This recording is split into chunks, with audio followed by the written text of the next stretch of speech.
हमारा भरोसा कहाँ है? कहाँ है हमारा भरोसा?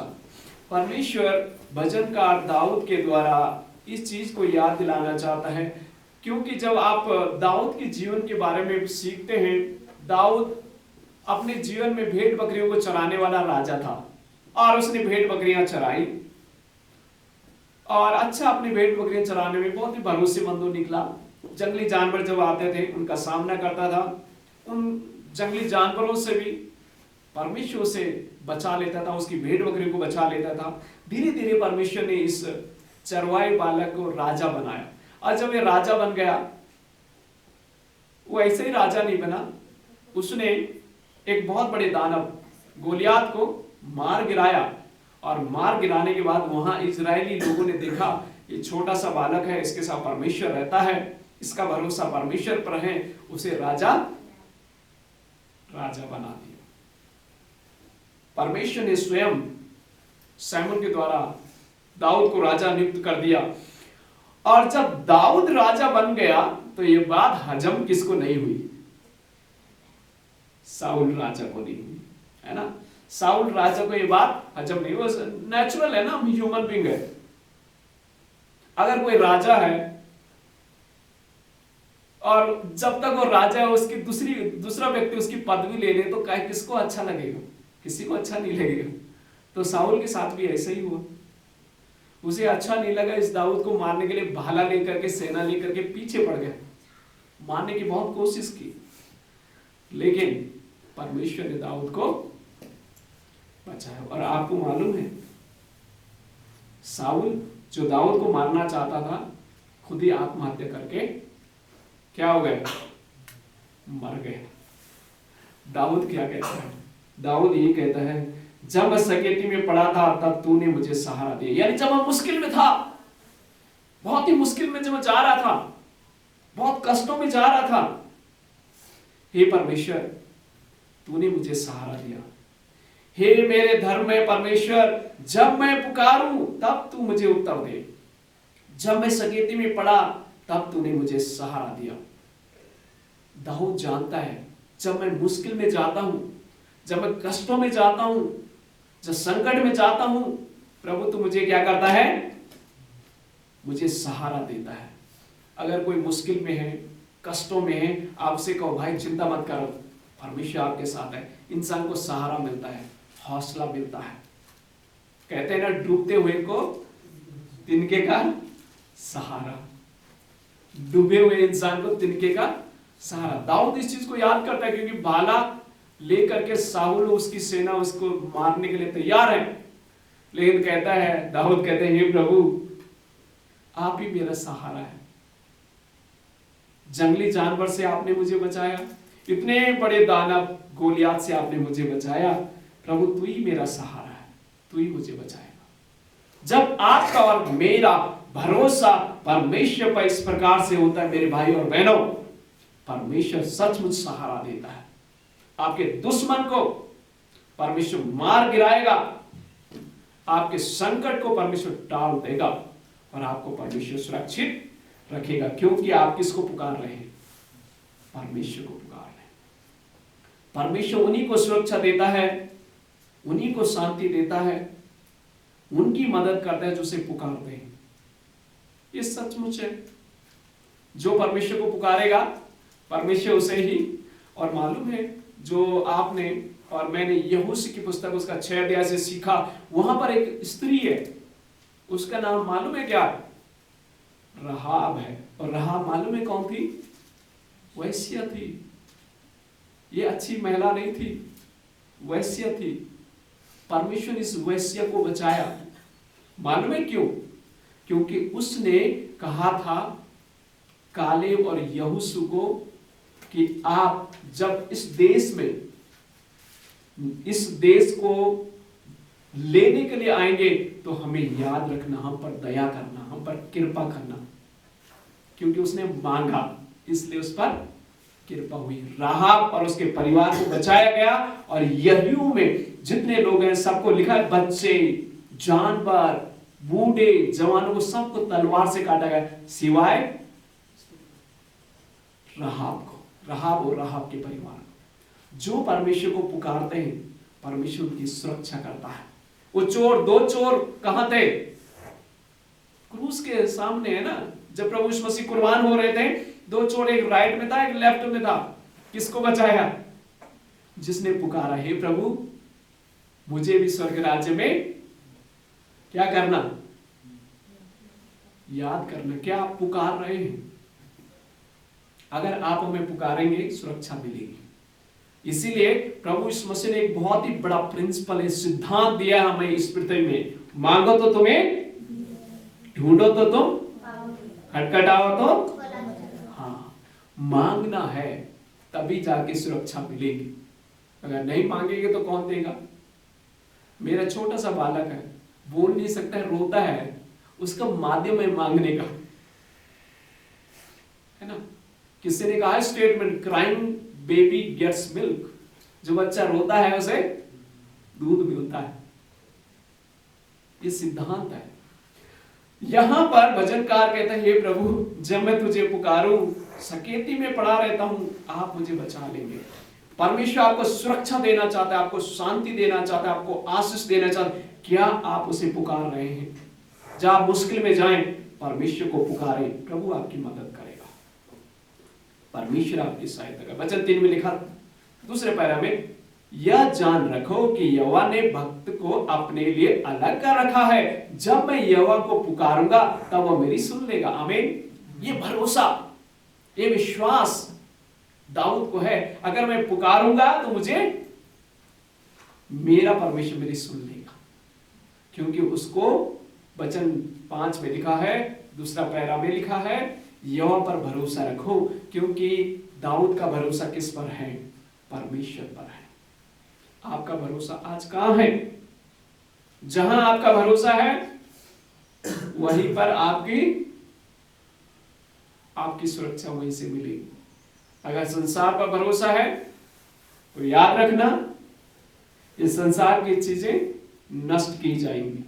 अगर परमेश्वर पर भरोसा है, प्रभु आपको इस संसार में और स्वर्ग में भी अनंत जीवन देगा।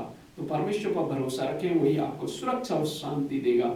आज इंसान अशांति में जी रहे हैं। वचन 8वें वचनकार दाऊद कहता है, मैं शांति से लेट जाऊंगा और सो जाऊंगा, क्योंकि हे यहोवा केवल तू ही मुझको एकांत में निश्चिंत रहने देता है। आमीन। शांत से लेट जाऊंगा। कई बार आप लोग बिस्तर में सो जाते हैं ना, कई बार क्या हमेशा ही सोते हैं, बिस्तर में ही सोते हैं हम लोग। बिस्तर में जब सोते हैं, कई बार हम सोते तो हैं लेकिन चैन से नींद नहीं आती है ना। कभी करवटें इधर लेते, कभी करवटें उधर लेते हैं। क्यों? मन शांत नहीं। कभी हुआ आप लोगों के साथ? यस, मेरे साथ हुआ, मेरे साथ भी हुआ, अर्पण के साथ भी हुआ। आपको किस चीज की चिंता है बेटा? अभी कई बार होता है, बच्चों को भी, हर किसी के साथ होता है। कई बार बच्चों को नींद, क्योंकि एग्जाम्स जब आते हैं ना, बच्चों को शांत नहीं होते हैं ना, लेट नहीं सकते, चिंताएं जीवन में आती है, परेशानी भी आती है।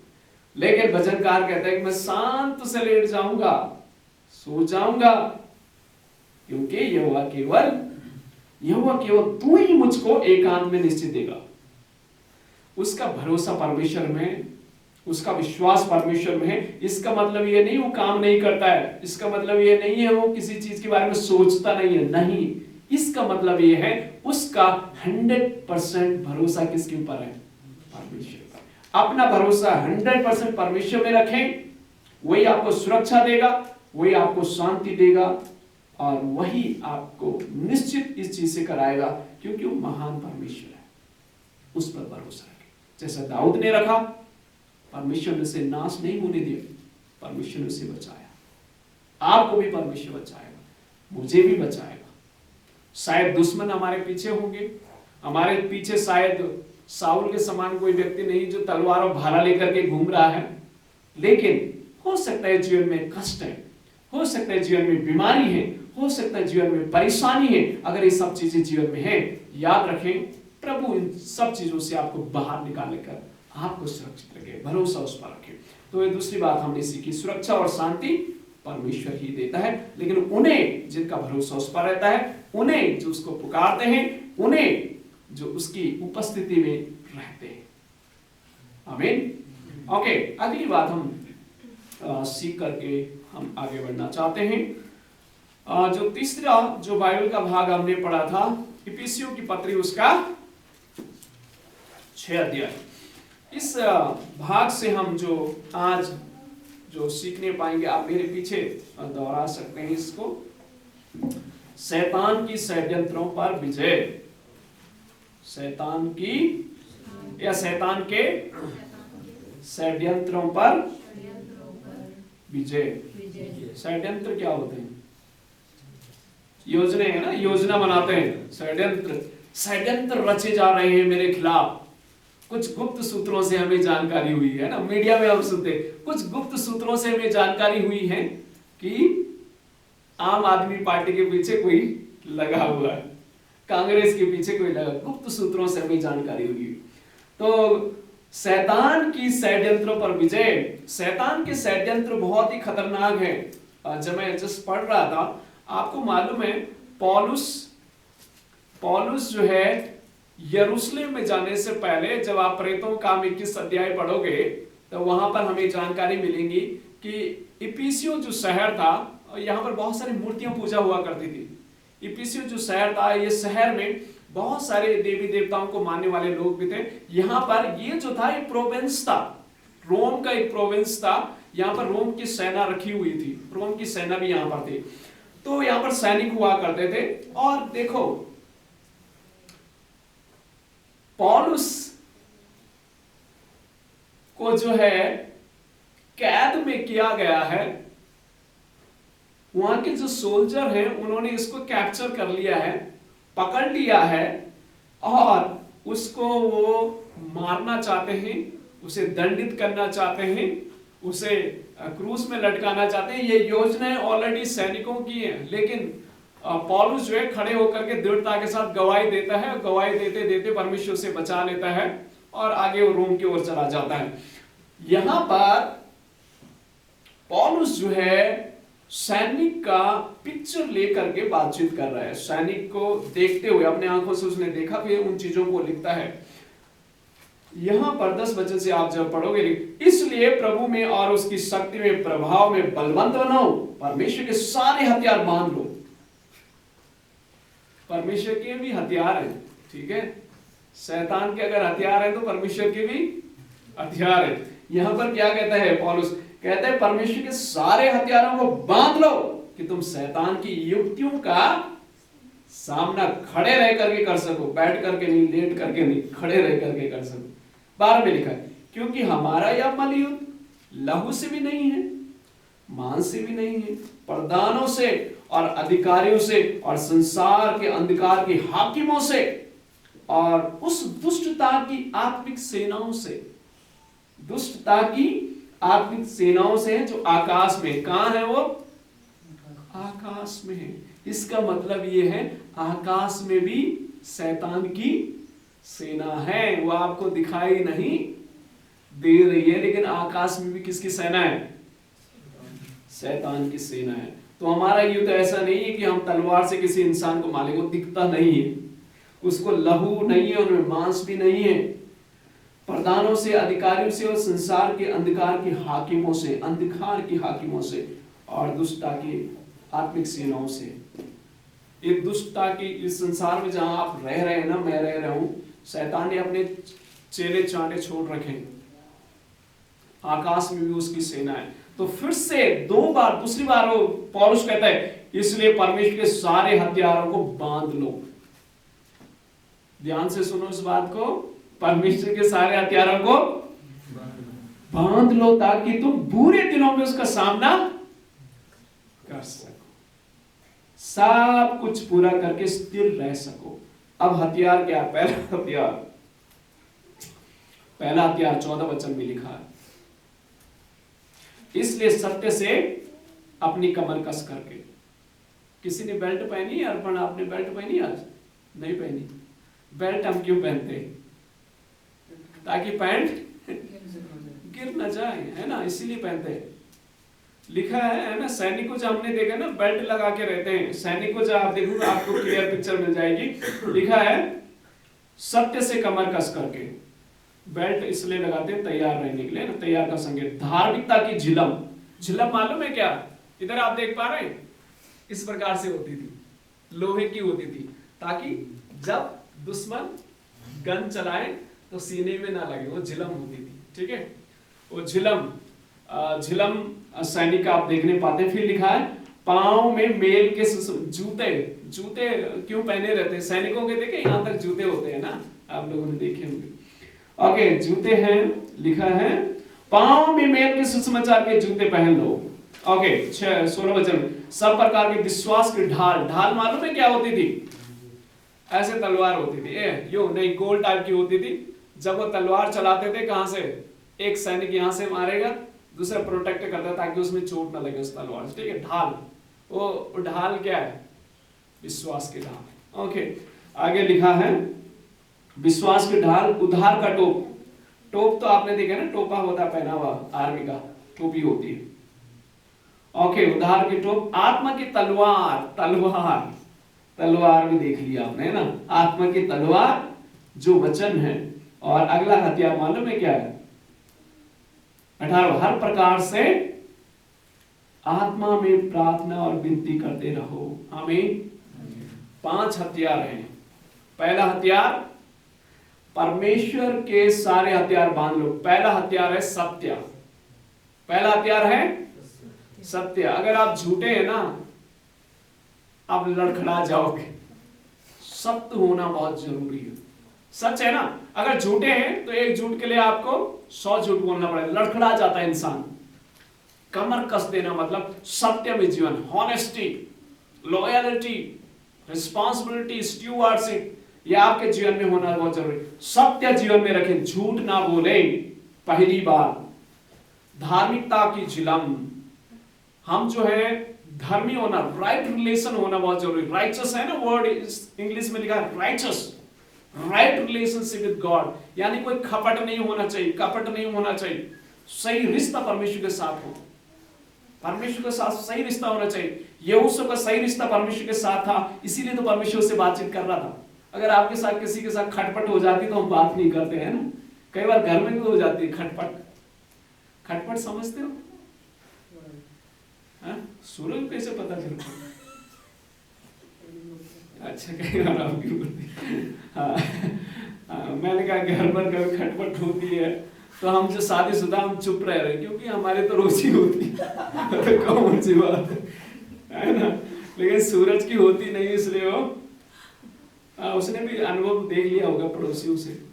ओके, तो सही रिश्ता होना बहुत जरूरी है ना, राइट रिलेशन। पहली बात, सत्य हमारे जीवन में हो, हॉनेस्टी, धार्मिकता, सही रिश्ता परमेश्वर के साथ हो, मेल मिलाप के जूते पहन करके, यानी रेडी रहे मेल मिलाप करने के लिए, परमेश्वर का संदेश देने के लिए। हम लोग मेल मिलाप करवाना वाले बहुत कम है लोग इस संसार में, है ना। फूट डालने वाले बहुत हैं। मैंने बहुतों को देखा है, 2-4 बहनें बैठ जाएंगी आपस में, वो आग लगाएगी पड़ोसी के घर में। ऐसा होता है, ये सच बात है, ये सच बात। 2-4 बहनें मिल करके पड़ोसी के घर को वो आग माचिस से नहीं लगाती है, कान भर देती है। तेरे पति को मैंने वहां पर देखा था उसके साथ। बस तो पति शाम को घर के अंदर प्रवेश नहीं किया कि बस कभी थाली पड़ रही इधर से, कभी बरस रहे फूल, बरस रहे, आते ही वेलकम हो रहा है। ये होता है परिवार में। लेकिन परमेश्वर क्या कहता है? मेल के जूते पहनकर, यानी आपको किस चीज का करना है? मेल करवाना है, शुभ संदेश देना है, रिलेशन को बिल्ड करना है। बेमेल नहीं, मेल करवाना है ना। आजकल बहुत सारे हैं, चारों तरफ फैल रहे हैं।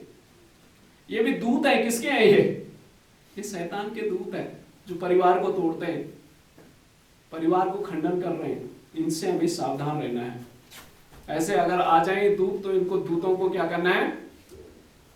दूसरा शब्द नहीं कहना चाहता हूं, आप समझ गए। तो ऐसे लोगों को सावधान बरतना बहुत जरूरी। ओके, विश्वास की ढाल। यहोशू और इजरायली लोग, विजय अगर उनको मिला तो मालूम है कैसे मिला? विश्वास के द्वारा। चुपचाप रहे इसीलिए विश्वास मिला। अगर उन्हें मुंह खोलने का मौका मिलता है ना, कोई नहीं पहुंचते वहां। क्योंकि वो गप्पे मारते रहते हैं, अरे हो ही नहीं सकता, ये जोशुआ जो है ना, ये हो गए पता नहीं क्या दर्शन उसने देखा, किसने उससे बातचीत की। बहुत सारे परिवार ग्रुप बन जाता है ना, बुड्ढों का एक ग्रुप बन जाता है, जवान बच्चों का एक ग्रुप, महिलाओं का एक ग्रुप, और सब लोग ग्रुप में बातचीत ही करते रहते। यहोशू अकेला बेचारा वहां खड़ा रहता, कुछ नहीं होने वाला था। इसलिए उन्हें चुप रहने के लिए कहा और विश्वास करने के लिए कहा। जब आप हमें विश्वास करते हैं, विश्वास हमारा मजबूत होना चाहिए, तभी जाकर के लिए हमारे लिए असंभव काम भी संभव हो सकते हैं। वो ढाल हमें क्या करती है, जब अगर मन में असंदेह भी आ जाए, मन में अगर डाउट भी आ जाए, विश्वास की ढाल से आपको क्या करना है, सुरक्षित करना है। तो परमेश्वर क्या कह रहा है, विश्वास की ढाल पहन लो, ये बहुत जरूरी है। ये ढाल अगर हमारे पास विश्वास नहीं है ना, तो आप में कभी कोई भी तलवार मार देगा, समझ रहे हो, कोई भी तलवार आपको कोई भी कमजोर कर लेगा।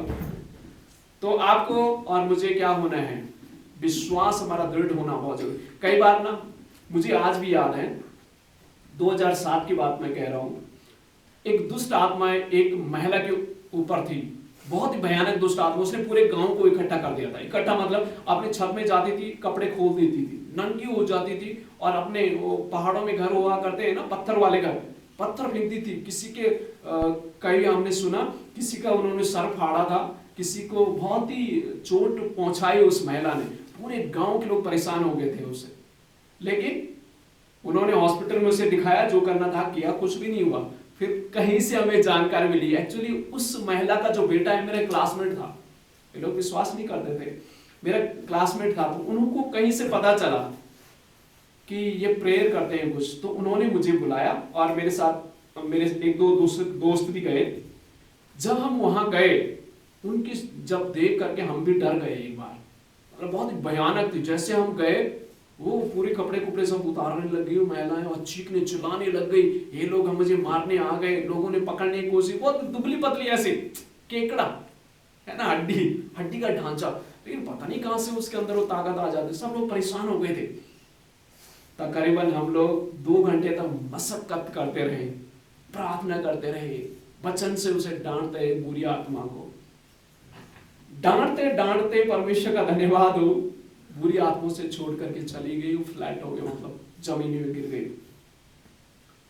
जमीन गिरने से वह बेहोश जैसी हो गई। लोगों ने सोचा मर गई।